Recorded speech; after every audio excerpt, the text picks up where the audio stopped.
Jai Hind and welcome to Dev Talks. This is Aadi. As you all can see, I have with me Lieutenant General PG Kamath, a renowned voice in world strategic affairs. With the ongoing crisis in Ukraine, a lot of people are actually starting to ask questions about the American leadership in the world, or the so-called policeman's role that the Americans have liked to implement across the world. Many people, sir, today would, say that the Americans have actually gone weak. How would you perceive that, just to open this conversation? Yes, Aadi. We had talked about this soon after the Taliban takeover of Afghanistan. How strong was the US? At that time, my perception was the US has remained strong, but the other powers have become as strong or becoming stronger.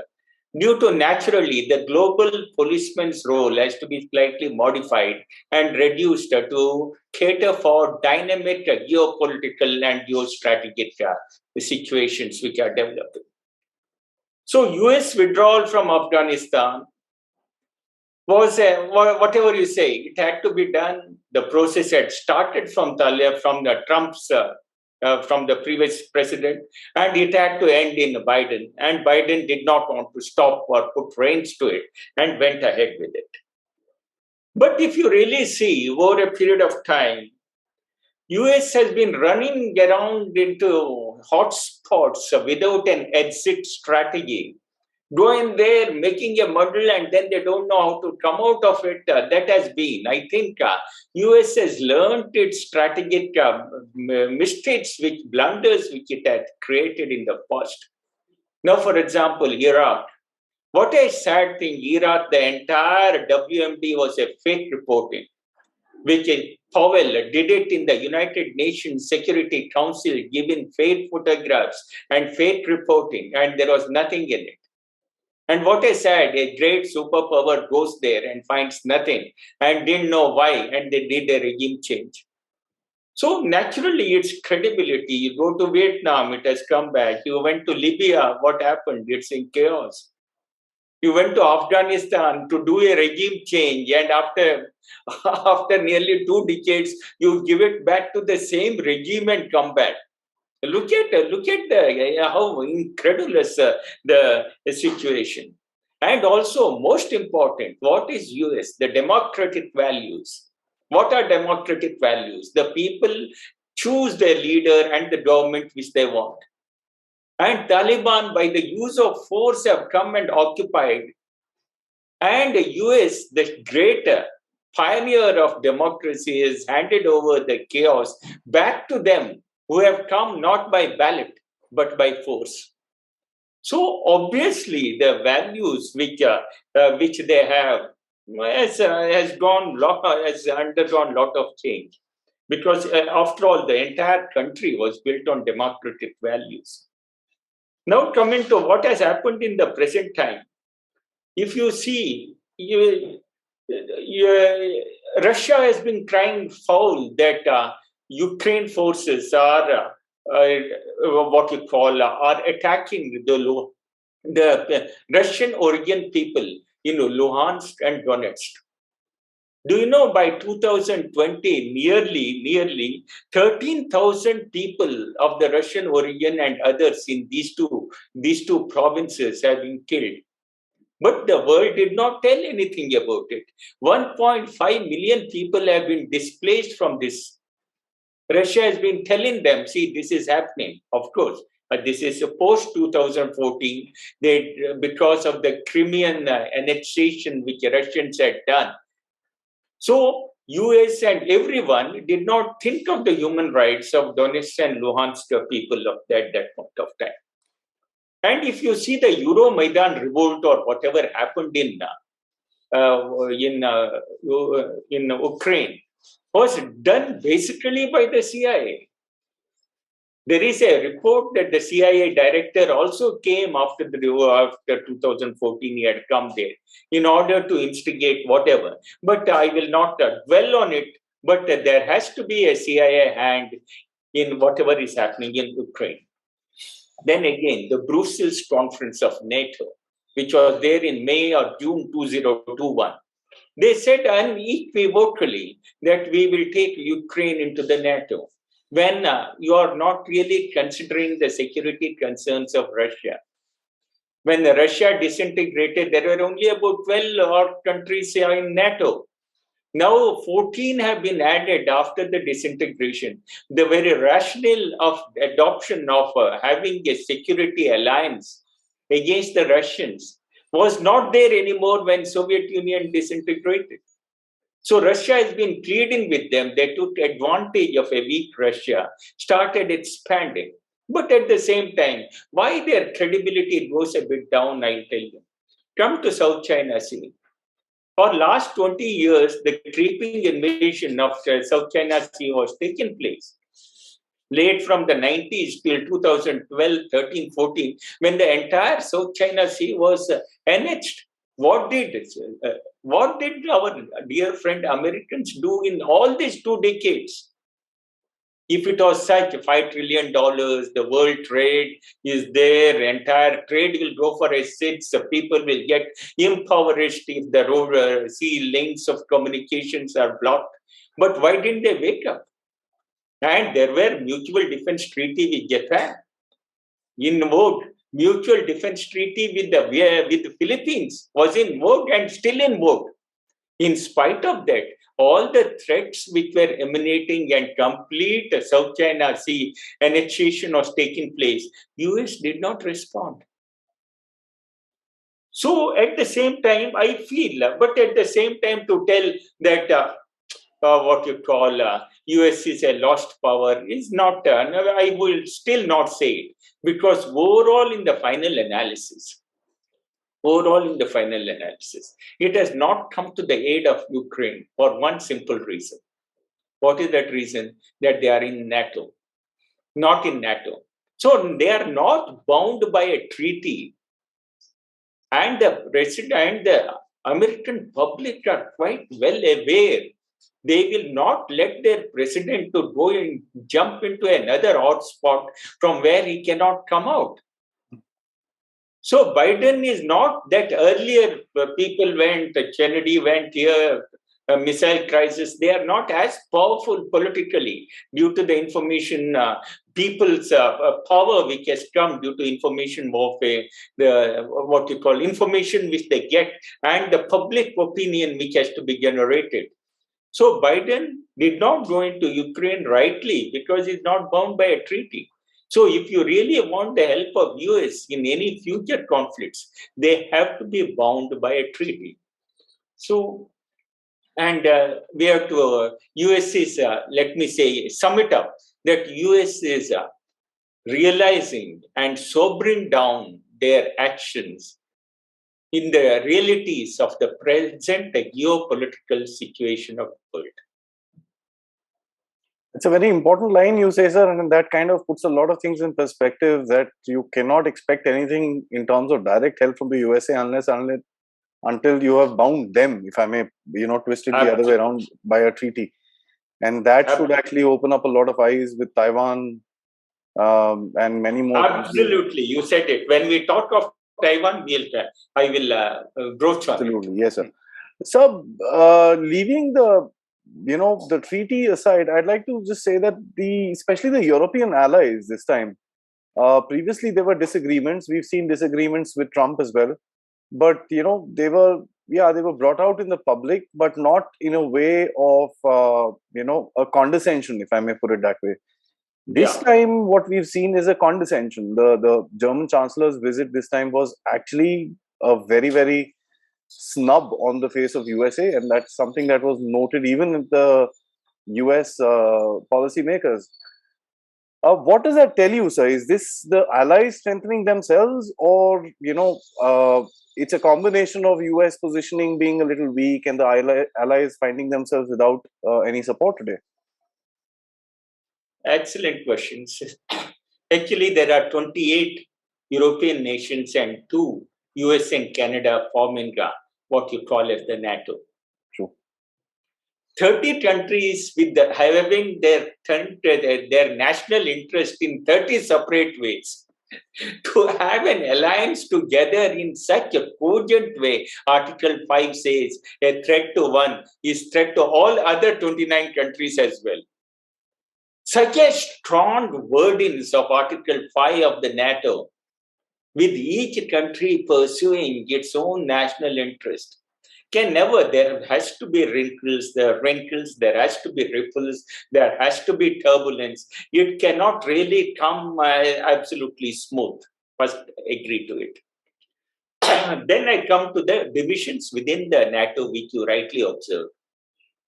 Let us see the English-speaking nations. Anglo-Saxon, not strictly Anglo-Saxons have gone, but the English-speaking, I'll say, is Canada, US, and United Kingdom.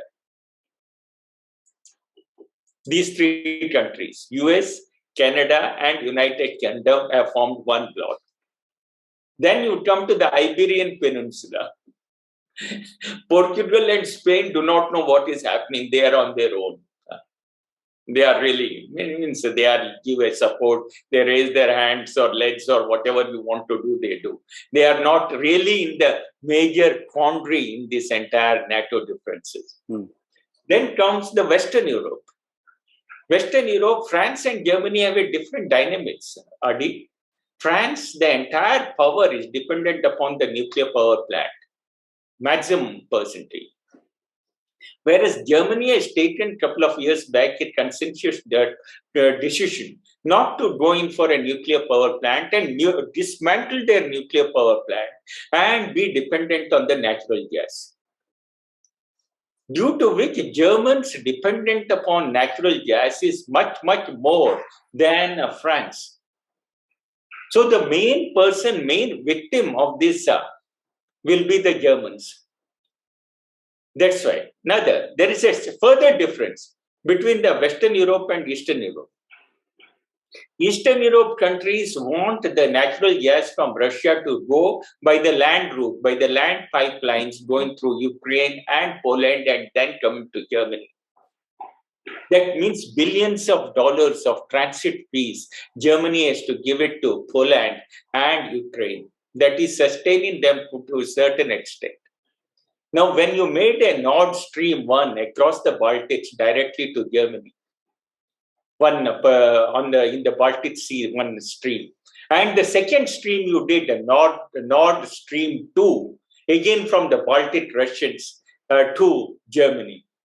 This actually, what you call, threatened even the United States of America, because if this is done, 80% of the German gas will be supported by the Russians at a very, very cheap price. And that the German people wanted it. The entire benefits of this cheap gas will go to the German people. So US prevailed over Germany not to give what you call permission for opening up the Nord Stream 2 gas pipeline through the Baltic Sea. And only the Nord Stream 1 pipeline is functional from Russia to Germany. This actually opened about 12 years back. But the Stream 2, if it is both made operational, actually it's operational now, but only the permission has not been given by the regulators in Germany due to pressure exerted by the US. And they give at the cheapest rate about $240 for cubic feet, million cubic feet, or something like that, 1,000 cubic feet. Whereas if you take the same from shale gas from the US, it is 4 times costlier. So they don't want Germany to be so. I'm telling you that economic differences which are playing about. Actually, US doesn't want Germany to take 80% of their gas needs from Russia.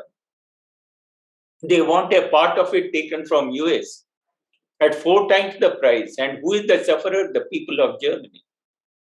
Plus, the transit routes are coming through the European Union.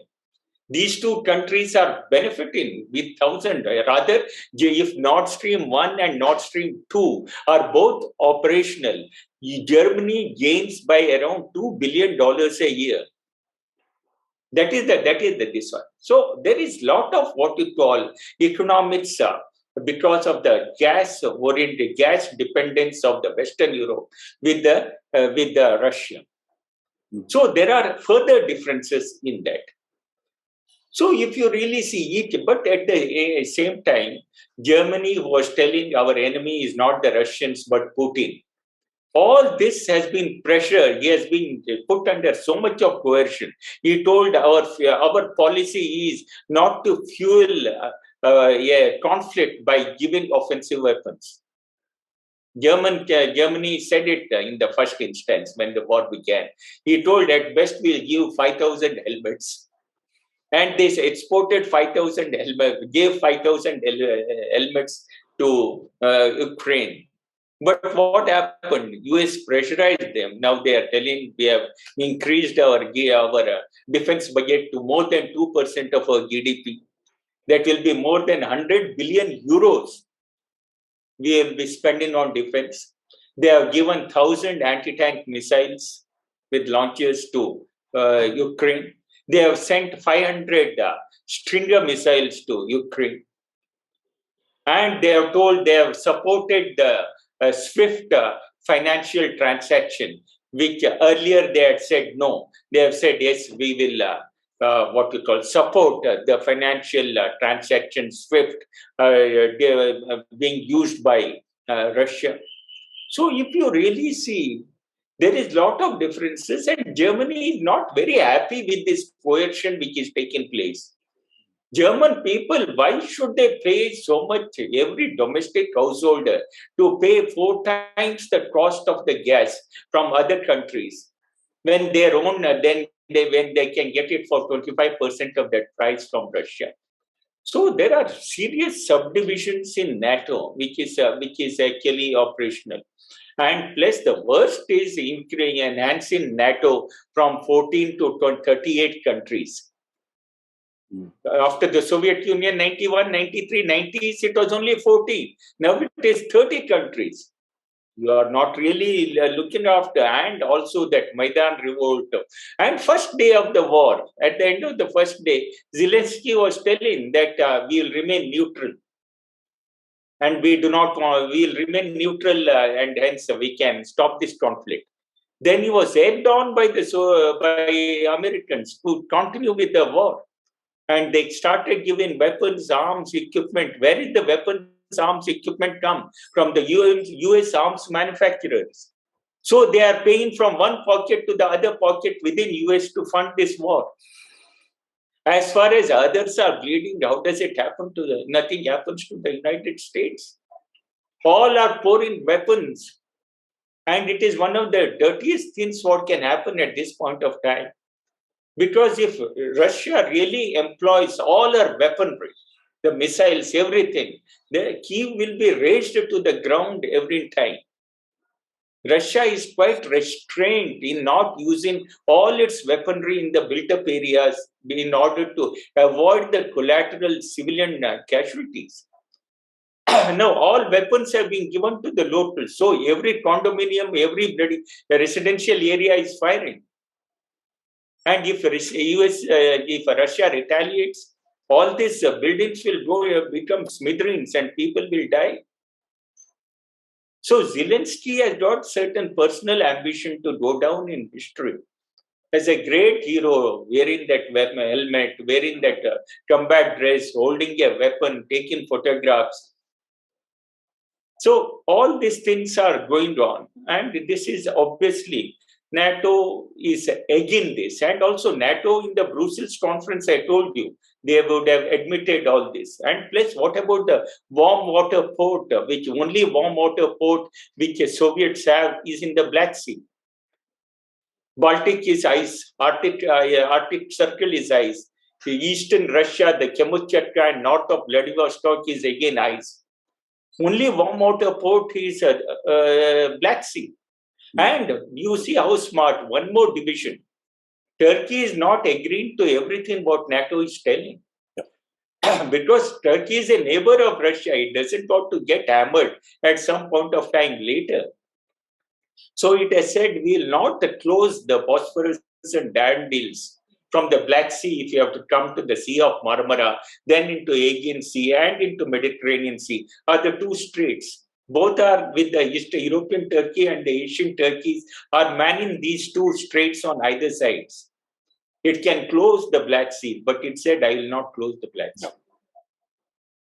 So there is a lot of divisions within NATO. And I feel presently, unfortunately, US is pursuing an agenda in order only to have a conflict without realizing who's its real enemy number one is China. It is fighting the wrong enemy. Because ultimately the Indo-Pacific theater will be a theater of decision. True, sir.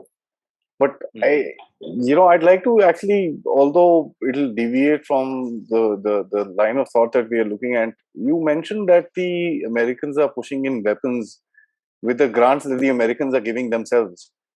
That kind of hints at the conspiracy theory which flies around about the military-industrial complex of America trying to push for a higher amount of weapon sales. So create a small issue in Europe, in a country which has basically been in the middle of it, and as it is, was going to pay a price sometime or the other. Keep the Russians busy and get your arms sales up. Would that be something that you would agree with, sir?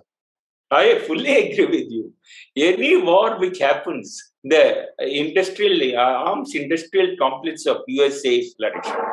Now, when you say they spent $3 trillion in Afghanistan, fine, $1 trillion might have gone here, but the rest of the $2 trillion were the arms, weapons, equipment coming from US, and the persons who are managing are the US contractors. So the money actually what US is spending is going back to the US. And also Stinger missiles and all are very, very dangerous. You know about when the Afghanistans were given during the Mujahideen, the Stinger missiles. Every country was afraid where they will fire off. Now this is being given to civilians or public or everyone in Ukraine. What do you know how Ukraine will behave in next 20 years? With all this weaponry with the civilians, they might be hiding it. Can they actually, it's a very, very dangerous situation, which they are doing, giving weapons, AK-47s and AK whatever weapons, your US weapons and all, to the people, the public at large. How much if every civilian is having weapon, what will happen? You can imagine the chaos which can take place, the internal situation. Internal security situation at some point of time. The Afghanistan of Europe, sir, if I may. Yeah, absolutely. Very well said. So the response by the United States into a conflict like this was very predictable in terms of sanctions. The first round of sanctions that came out was literally brushed off by the Russians as if nothing. And upon analysis, one really realized they were nothing. The second round came out, it was a bit, okay, they probably hurt the Russians a little bit with some banks and this and that. Now they've partially cut off Russia from the SWIFT system and this and that. Fair enough. So they've made some dent, or they're even talking about it right now. It might not have not happened because there's a whole lot of propaganda which is flying around. But SWIFT is in the conversation right now. My question is this a factor which is so predictable that the adversaries who's trying to take up for the lack of a better word, panga with the USA is now, putting the sanctions within its war plan and actually going forward with whatever they have to, because news of Russia accumulating $600 billion worth of gold and forex is also rife in the market. That just tells you the Putin has basically planned to cushion himself. So is that the way forward into making these sanctions useless? Actually, Aadi, you hit upon a very, very important point. When you go for a war, you consider various factors, enemy, the terrain, the reactions of superpowers, reaction of NATO, reaction of the world community, reaction of UN, the geopolitical repercussions we can come to, the repercussions which can come on the country, the export, import, the science and technological coming in and going out, this data, this scientific knowledge which is flowing across the border. All these are the factors which a good strategy of a country has to really consider before embarking on an action. And I am 100% with you. Any prudent country will see before going to the war what are the sanctions which will be applied, and in the short term, medium term, and long term, how do we overcome these sanctions? India itself was sanctioned when the Pokhran nuclear explosions took place in 1998. There were a series of sanctions on us, but they were lifted very soon before we could take action because of whatever the clout which India had or whatever. So even after the Crimea, there were sanctions against Russians, but the Russians came out of it as if unscathed. One of the major reasons, see, if you really look at how right you are, February, March was the operations 2014 of the invasion and annexation of Crimea. Agree? May 2014, within 3 months, a $400 billion gas deal was signed with China for the next 30 years to supply. So whatever there were problems in that caused due to that economic sanctions of Crimea, we have overcome within 3 months. These are all planned. I'm sure it's not that impromptu you plan with $400 billion for 30 years. This was very well planned. And within 3 months, the entire gas which can be supplied, which will lie waste or will not be utilized, has been utilized and is still being utilized for next 30 years. You see how well. And next, what alarms me is China buying oil and increasing its fuel reserves now. Mm-hmm. What does it indicate? Is it going for Taiwan? Because if the oil embargo is imposed on China, it better get prepared and buy as much oil as possible in order to see that the oil embargo is not hit. And if it takes about another 1 year for its oil to get exhausted, it has enough time to reopen the negotiations and see that the blockade is removed. So we have to take it as an indicator, an economic indicator of possibility of China going to Taiwan. I'm just making a intelligent guess. Otherwise, why are they accumulating oil and buying it at this point of time? Just think of it. And as rightly said by you, it as on today, the foreign exchange reserves of Russia are $643.2 billion.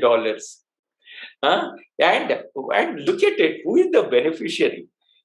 Even the persons who are imposing sanctions has to understand who is the ultimate beneficiary. The ultimate beneficiary is China. Instead of trading in dollars, he will trade in renminbis with China.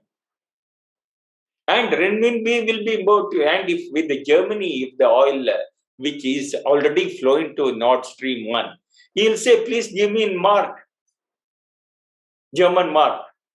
So the importance of the dollar as the international currency will automatically get reduced by this, whatever they are doing. So you are increasing the rapport and bonds between your enemy number 1 and enemy number 2 by these sanctions. China and Russia will be inseparable brothers, the twin brothers, the conjoined brothers in future geopolitics. And that would be the deadliest combination instead of splitting them. If there was some geostrategy with the President region, that was the time they started expanding NATO and all. If there was some geopolitics, they would have told Russia, you be our friend, you be the NATO, we are also with you. And the common enemy, China, would have been nothing. If without Russia, what is China? It doesn't have a single friend other than Cambodia and North Korea. So this is one of the, so whenever you do this deal, whenever you do these sanctions, not only a person who is going on an offensive has to be wary and see what the sanctions he can overcome by his economic actions. Similarly, a country which is imposing sanction has to come out. What will happen as the result of this sanction? Will we come in a deeper and more critical situation than what we are in now before the sanctions? So it is incumbent on both the person who is what you call sanctioning and one who is getting sanctioned to look into this before before this what you call happens. Then I'll tell you. Now next is I have told you about that $2 billion Germany is going to save. If it is Nord Stream 1 and 2. How long it will say, okay, don't open up Nord Stream. The pipeline has been laid across the Baltic right up to Germany. You think Germany will say, okay, let's not use this one. It's not going to last for long. So ultimately, I think fallout of the sanctions need to be studied in the geopolitics, both by the sanctioned and the one who is sanctioning. And if I know Putin very well, to add just to what you're saying, sir, he's a master at kind of twisting things around. He will probably give some leverage or some deal with the Americans at the back end and get the sanctions removed without even the public or the larger world getting to know about it.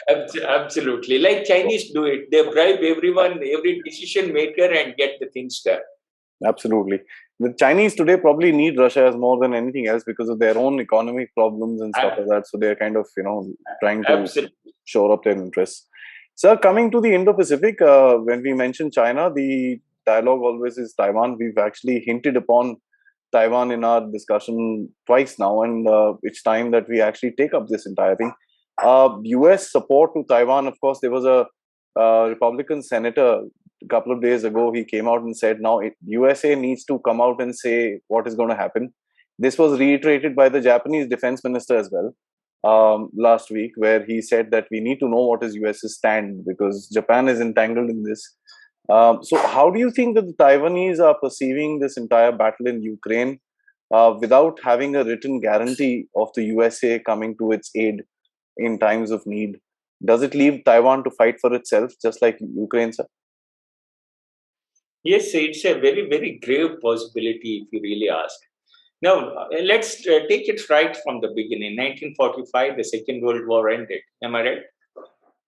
When it ended, the nationalist China, that is the Chiang Kai-shek, was in command of the entire China.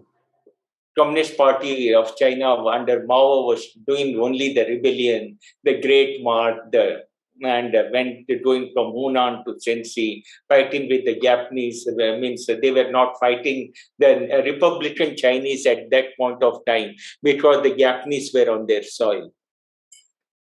So even after 45, even after Japanese surrendered, for next 2 years or so, US did not support Chiang Kai-shek in terms of forces. The communist China, the Maoist forces were beating and defeating these nationalist China, Republic of China, and they were pushed into Taiwan.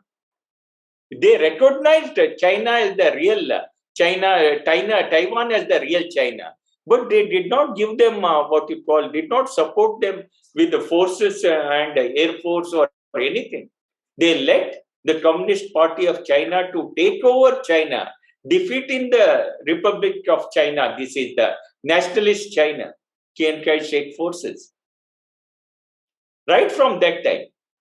Then after the Republic of China went into Taiwan and formed a ROC, that was the time a mutual defense pact was with the US.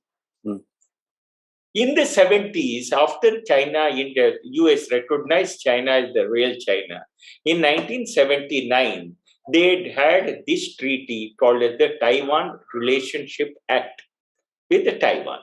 That is in 79-80. Taiwan Relationship Act, as you rightly say, we call it the strategic ambiguity because it says that you are not the real China. We support one China, but we will give you arms, weapons, and equipment as required for your self-defense. And in the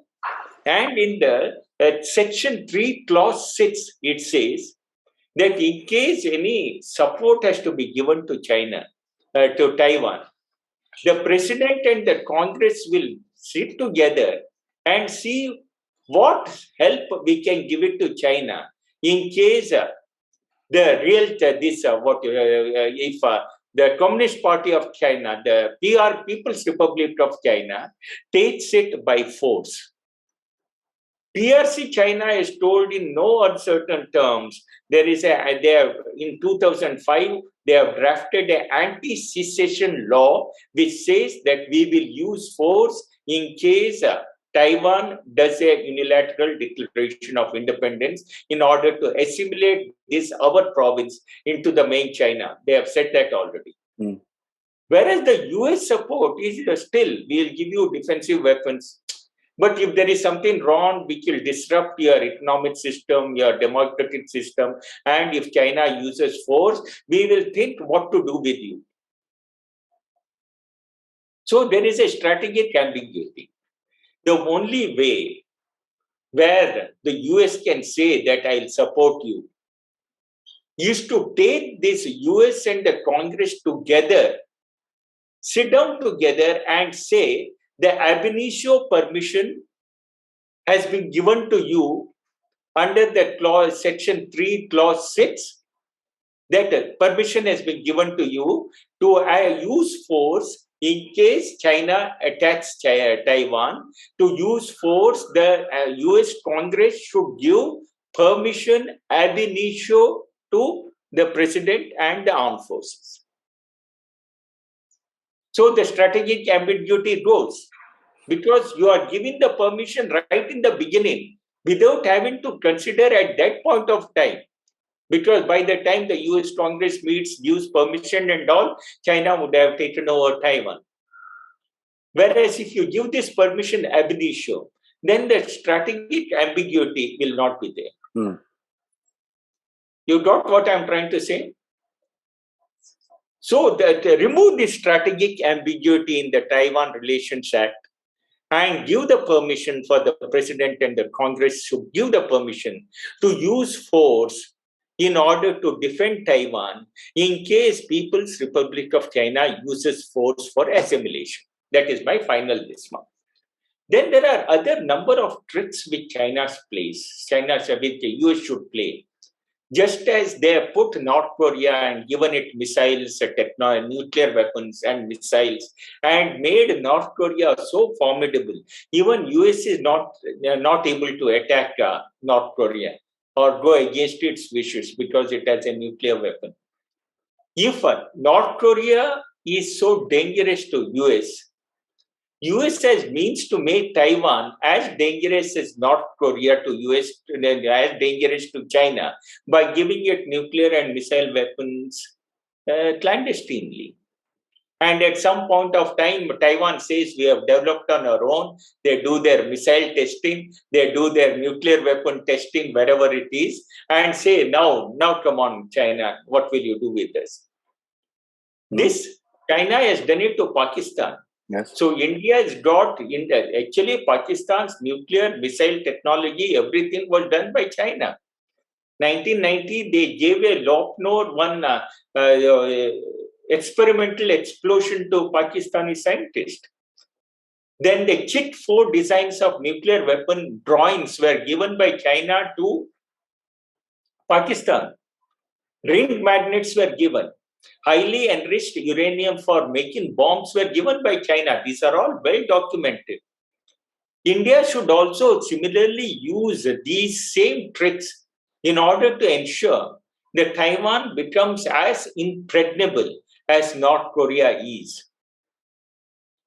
By giving them nuclear, then you don't have to bother about Taiwan Relationship Act. You don't have to station. Taiwan will take care of itself if this is done.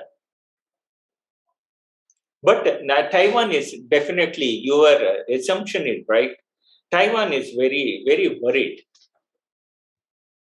if US has done nothing to Ukraine because it is not bound by a treaty, US will do nothing when China attacks Taiwan because we are also not bound by a treaty. The entire treaty is what you call bunch of ambiguity.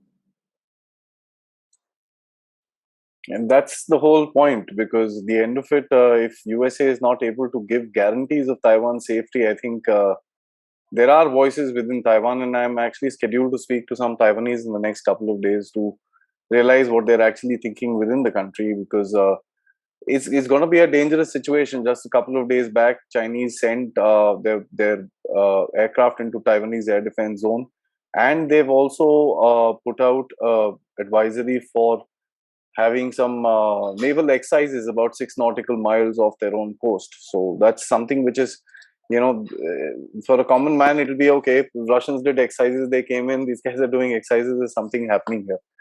So that's this thing. So coming to the final, but most important thing that a lot of the viewers would like to listen to, and I've asked you this question before as you opened your first answer with regards to Afghanistan. I've asked you this question: should India kind of recalibrate its relationship with the USA? It was a difficult time for India at the UNSC, abstainment, both are close friends. But if you kind of read the statement that was put out by the Indian government in the UN, it was, if you deeply read it, it told the Russians to stop the violence. That was, what I could read out of it. I may be wrong. But does India today need to reevaluate its trust that it's putting on the USA in times of crisis? Firstly, coming back to the vote, there is just no way we could have voted against Russia. Absolutely. Absolutely. 65% of our arms, weapons, and equipment is dependent upon the Russian space and weapons. True. Personal interests are permanent interest. National interests are permanent interest. There is no way, and the S-400 systems are coming, some have come, some are about to come. You have invested a lot in your weaponry with the year, and also have some sense, have some decency, some have some ethics. When no one was supporting us, they used the veto power during the 1971 conflict. They were there with us in the Friendship Treaty. When the USS Enterprise came into Bay of Bengal, it is they who had come with their submarines and gunboats into the Indian Ocean.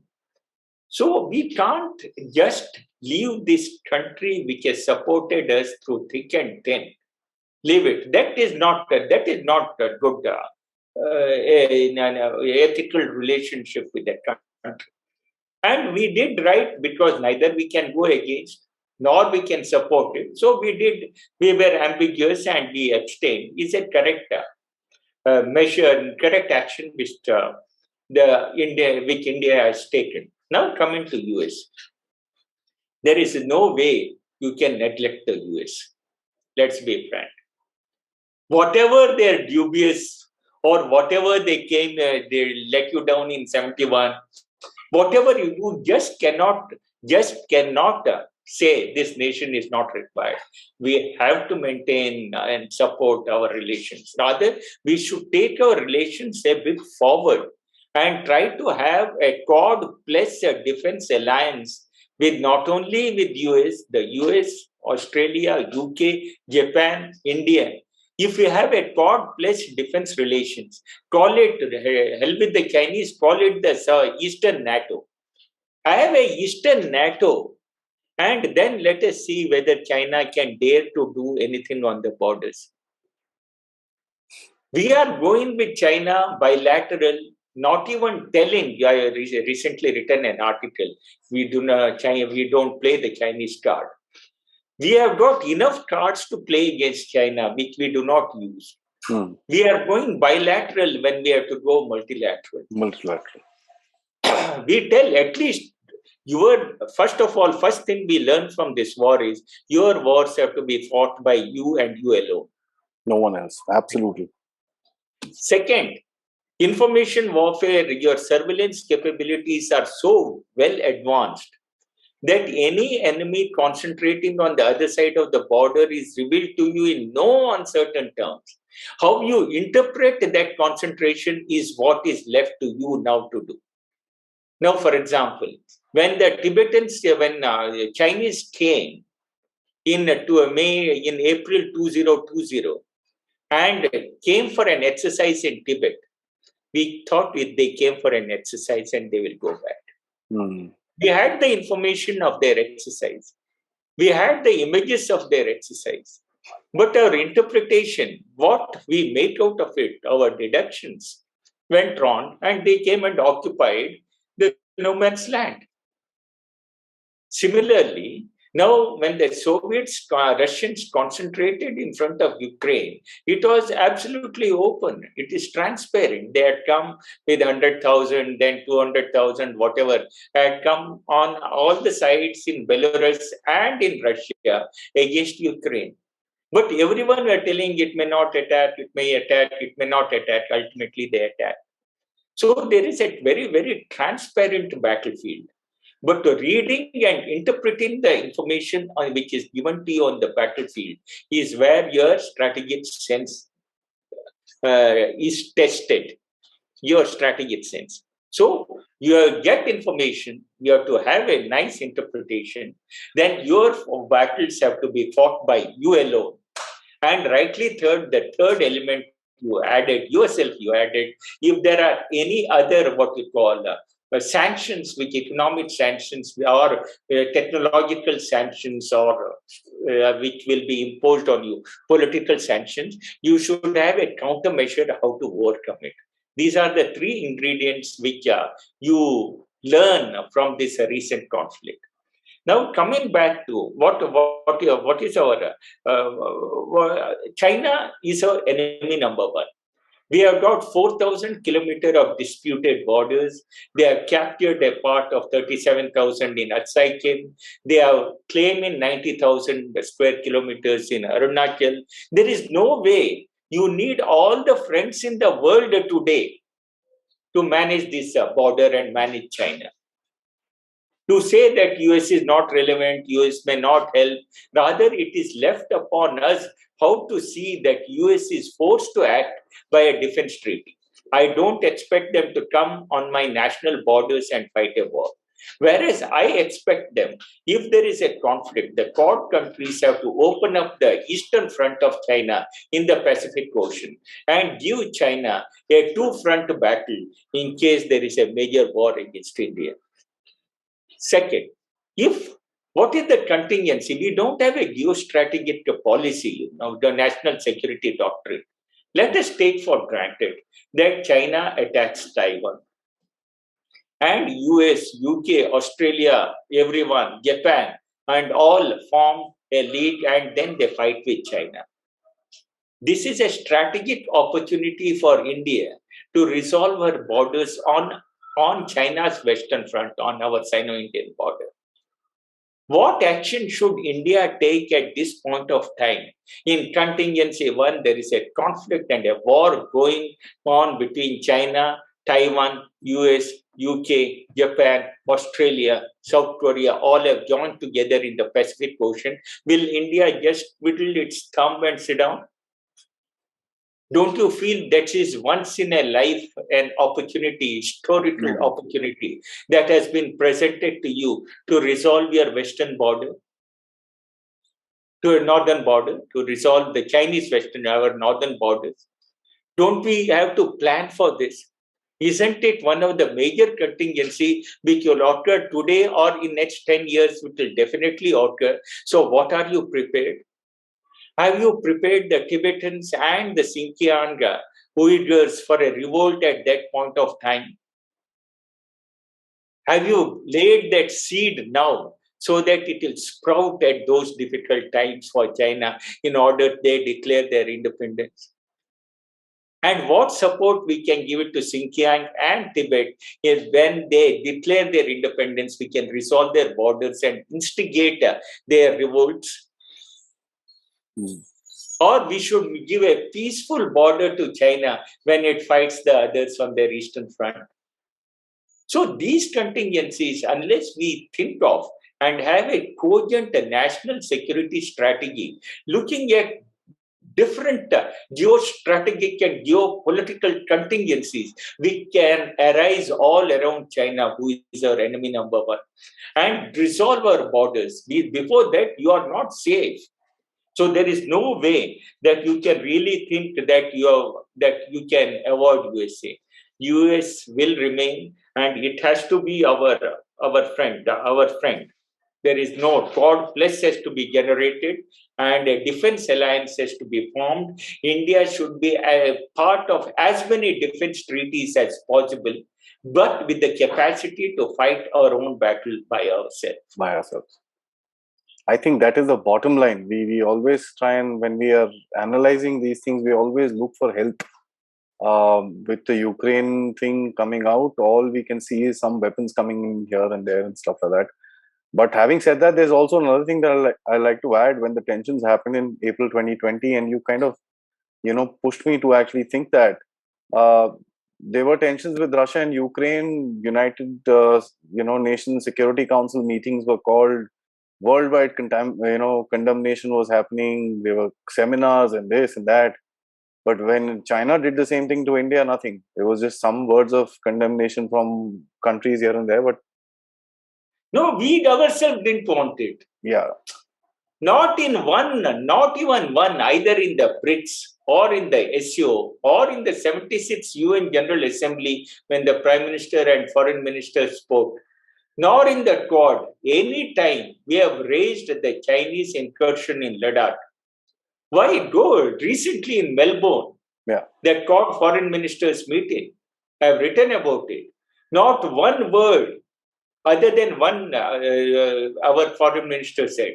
Only time the Chinese intrusion into Ladakh came into the scene is when a reporter asked Jaishankar, what is happening in Ladakh? That is the time he told one of the reasonably bold statement. The situation in Ladakh has risen due to violation of all the written agreements between India and China done by China, or something words to that effect, he said. True. Otherwise, the entire Quad would have gone without any reference to China itself.